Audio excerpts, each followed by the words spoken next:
Jesucristo, el Verbo viviente, es el único medio de salvación. Él es el centro del pensamiento de nuestra vida, la fuente y la autoridad de la doctrina.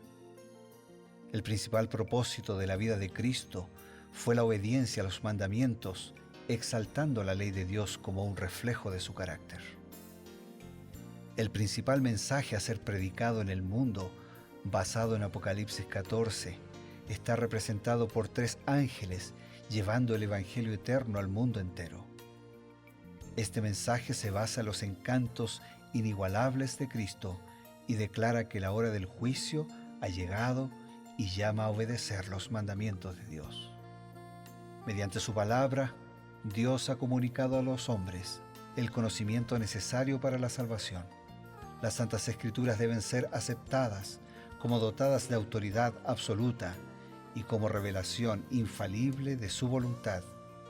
Y aunque el canon de las Escrituras inspiradas está cerrado, el Espíritu Santo continúa iluminando, amonestando y confortando al pueblo de Dios a través del testimonio de Jesús, el Espíritu de profecía. El camino a la vida se traza a través de un camino angosto que debe ser recorrido con confianza a las promesas que Dios dejó a hombres y mujeres fieles que dedicaron sus vidas hasta la muerte por el Evangelio eterno. Los fundadores de la Iglesia soñaron con el día en que la revelación sería una realidad en sus vidas. Miraron con los ojos de la fe a aquel día glorioso cuando finalmente la promesa sería cumplida en la venida magistral de Jesucristo a esta tierra para recompensar a cada uno según sea su obra.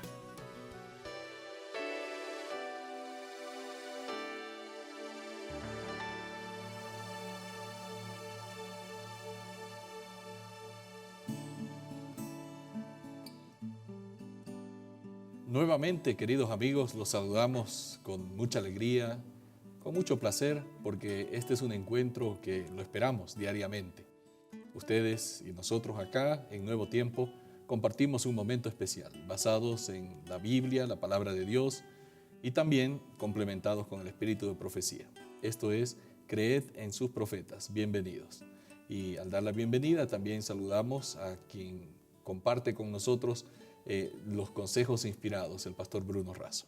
Muchas gracias, Pastor Eber. Claro que es un gusto estar juntos, estar con tantos amigos que aunque no nos vemos, tenemos un encuentro virtual, pero real, centrado en la palabra todos los días. Hoy con el capítulo 9 del primer libro de Crónicas. En este capítulo 9 está retratando aquellos que volvieron del exilio de Babilonia.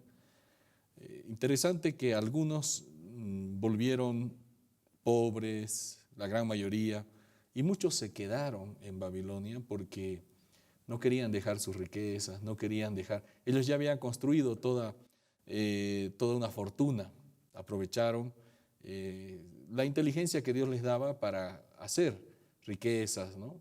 Y entonces eligieron no volver.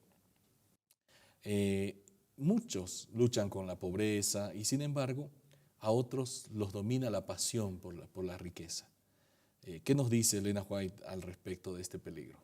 Elena de White en Profetas y Reyes, página 480 dice: el amor del dinero es la raíz de todos los males. Y dice eso citando a San Pablo cuando escribió a Primera de Timoteo capítulo 6. En esta generación el deseo de ganancias es la pasión absorbente. Con frecuencia las riquezas se obtienen por fraude.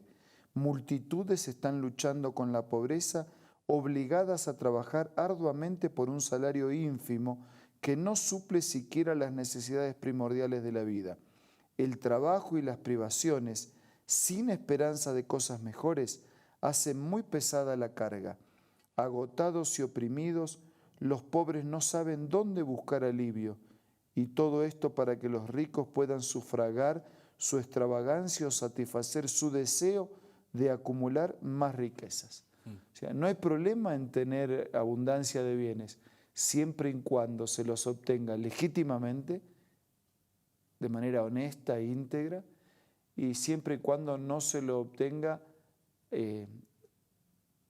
a expensas de usufructuar o de abusar o de maltratar al semejante. Claro. Y esto también es un peligro. Fue un peligro en la antigüedad y es un peligro actual, ¿no? Sí, claro. Y notamos la diferencia que existe hoy justamente entre los pobres y entre los que tienen dinero. El que tiene dinero quiere más dinero y a veces las oportunidades se van cerrando para los que no tienen. Y vemos esta diferencia claramente en las grandes acumulaciones de capital, ¿no? Que Cada vez hay más gente que tiene menos y cada vez hay menos gente que tiene más. ¿no? Y esa desigualdad, obviamente, Dios la retrata, tanto en el Antiguo como en el Nuevo Testamento. Estoy recordando la epístola de Santiago, donde hay una reflexión muy fuerte hacia los ricos, incluso hacia la forma como obtuvieron, ¿no? Le han quitado el salario de sus propios obreros, ¿no? Que clama por justicia. Es realmente, Y que ese clamor ha llegado a los oídos de Dios. sin duda. Pues bien, ¿cómo nos amonesta el Señor al respecto de este asunto de las ganancias obtenidas de una mala manera, tal vez obteniendo la riqueza, oprimiendo a los desprotegidos? ¿Habrá algunas citas más que nos ayuden a poder entender lo que Dios desea en este asunto de las riquezas? Sí, hay y las comparto. El menor desvío de la rectitud quebranta las barreras y prepara el corazón para cometer mayores injusticias. En la medida en que un hombre esté dispuesto a sacar ventajas para sí de las desventajas de otro, se vuelve su alma insensible a la influencia del Espíritu de Dios. La ganancia obtenida a un costo tal es una terrible pérdida. Aún entre los que profesan andar en el temor del Señor, hay quienes siguen todavía la conducta de los nobles de Israel. Por el hecho de que pueden hacerlo, exigen más de lo justo y se vuelven así opresores. Y porque hay avaricia y traición en la vida de los que llevan el nombre de Cristo, porque la Iglesia conserva en sus libros los nombres de aquellos que adquirieron sus posesiones mediante injusticia, se desprecia la religión de Cristo. El despilfarro, las ganancias excesivas, la extorsión, están corrompiendo la fe de muchos y destruyendo su espiritualidad. La Iglesia es en gran medida responsable de los pecados cometidos por sus miembros. Presta su apoyo al mal si no alza la voz contra él. O sea, quien ama a Dios tiene que amar al prójimo. Sin duda. Ahora, el prójimo tiene que hacer su parte para vivir, o sea, no tiene que recibir todo por filantropía, pero tenemos que no dar lugar, ¿no?, a la usura, al despilfarro, a la avaricia, a la opresión, al maltrato, a los abusos. Y infelizmente la sociedad de hoy vive así, ¿no? Cuántas historias hay de trabajos clandestinos, de gente que procura liberar de impuestos, de gente que no paga lo que tiene que pagar, Claro. de gente que está tan necesitada que acepta que hagan con él cualquier plan abusivo. Y ¿sabes qué, Eber? Puede que la sociedad nunca te lo reclame desde el punto de vista de la justicia, porque algunas cosas son tan escondidas que ni todo sale a luz. Sí. Pero tarde o temprano, todos daremos cuenta a Dios. Y de eso también claramente lo dice la Escritura. Gracias, pastor. Me parece que tenía alguna cita más que habla sobre las costumbres del mundo y cómo a veces usamos ese criterio equivocado nosotros, los creyentes. Sí, hay otra declaración que dice: las costumbres del mundo no constituyen el criterio que debe seguir el cristiano. O sea, la iglesia tiene que ser diferente al mundo. Claro. El que cree tiene que actuar diferente de aquel que no cree en nada. Las costumbres del mundo no constituyen el criterio que debe seguir el cristiano.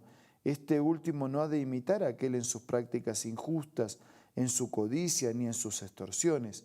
Todo acto injusto contra un semejante es una violación de la regla de oro, que dice que lo que hacemos a otros es lo que esperamos que nos hagan a nosotros, Claro. o lo que no hacemos con el otro es lo que tampoco queremos que nos hagan con nosotros.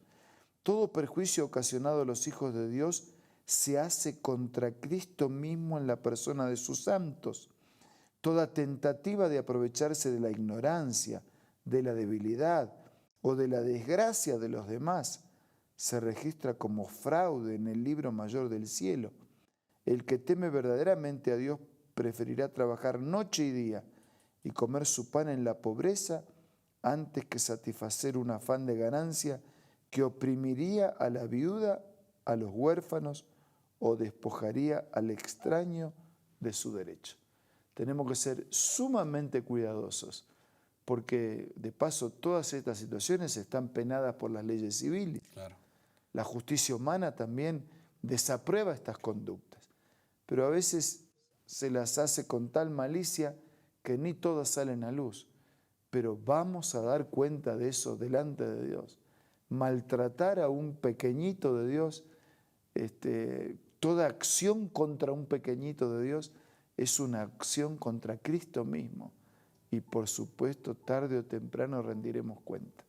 Y hacerlo contra uno de esos pequeños nos hace pasibles de recibir todo el peso de la justicia divina. Totalmente. Como al contrario, dedicarnos a esos pequeñitos como si lo estuviéramos haciendo directamente para Cristo, nos hace también receptores de su gracia y de sus promesas de eternidad. Eso es lo mejor, amigos, actuar con justicia. Tenemos un mensaje importante y volvemos enseguida. Hola, hoy tengo otra cita muy linda para compartir. El Dios del cielo luchó consigo mismo entre dejar que el hombre culpable pereciera o entregar a su cariñoso Hijo para que muriese por la raza humana. Los ángeles estaban tan interesados en la salvación del hombre que entre ellos se podía haber encontrado a quienes habrían renunciado a su gloria y dado su vida por el hombre que perece. Pero, dijo el ángel, eso no serviría de nada. La transgresión era tan enorme que la vida de un ángel no podía pagar la deuda. Únicamente la muerte e intercesión de su Hijo podía pagar la deuda y salvar al hombre perdido de la tristeza y la miseria sin esperanza. Qué linda cita, ¿verdad? Esta tú la puedes encontrar en este libro maravilloso, Primeros Escritos, escritos por Elena G. de White. Puedes descargar esta aplicación ingresando al App Store o al Play Store, buscando Elena G. de White.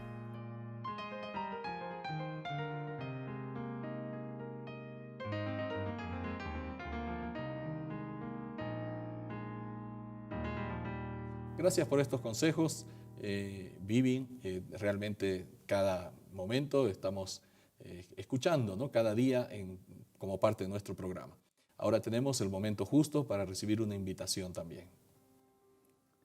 Solo desafiarlos y desafiarme a que consideremos a nuestro prójimo como un representante del Señor. Lo que hacemos o lo que dejamos de hacer con ellos, lo hacemos o lo dejamos de hacer con el Señor. Y que realmente podamos dar nuestro mejor. Ahora vamos a orar. Señor, ayúdanos a entender que todo el Evangelio se resume en amarte a ti y amar al prójimo como a nosotros mismos. Que podamos ser sumamente respetuosos de tu palabra y seguir tu mensaje. Y si alguien, alguno o algunos están sufriendo por la injusticia de este mundo, te ruego, Señor, que de alguna manera proveas para él, para ellos, no solo aliento, ánimo, sino también lo que necesita para enfrentar las luchas de la vida. Oramos agradecidos en el nombre de Jesús. Amén. Amén. Gracias, amigos, por estar con nosotros. Es un gusto compartir estos momentos. Nos encontramos el día de mañana.